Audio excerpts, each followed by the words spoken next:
संतरे बेचने वाली बूढ़ी अम्मा की कहानी, जिसके पास एक नौजवान लड़का हमेशा आता, हमेशा संतरे खरीदता और खरीदे हुए संतरों में से किसी एक को, उसकी एक फाक को चखते हुए कहता, अम्मा देखो ना, ये तो कम मीठा है। और अम्मा हमेशा दूसरी फाक को चखते हुए कहती, नहीं बेटा, ये तो बराबर मीठा है। फिर भी यह लड़का बड़ी बेरुखी के साथ उसे खुले हुए संतरे को वहीं ठेले पर छोड़कर चलता बनता। अब इस नौजवान के साथ उसकी पत्नी भी हमेशा हुआ करती।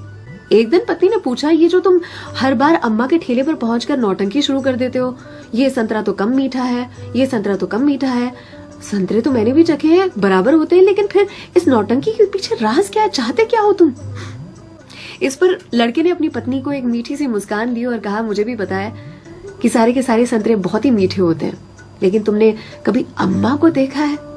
अम्मा इतनी गरीब है कि जो बेचती हैं उन्होंने कभी चखा भी नहीं होगा, इसीलिए तो एक खुला हुआ संतरा उनके ठेले पर छोड़कर आ जाता हूँ, मेरी ओर से उनके लिए।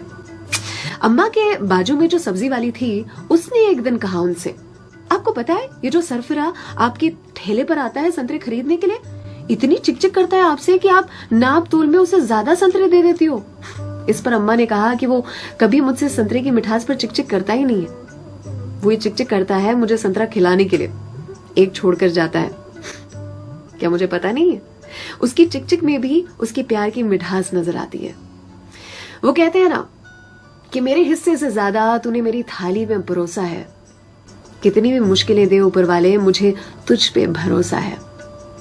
छीन कर खाने वाले का कभी पेट नहीं भरता और बांट कर खाने वाला कभी भूखा नहीं मरता। अगर कोई ऐसा दिखे, उसकी मदद जरूर से करे, इसी को तो कहते हैं जियो दिल से।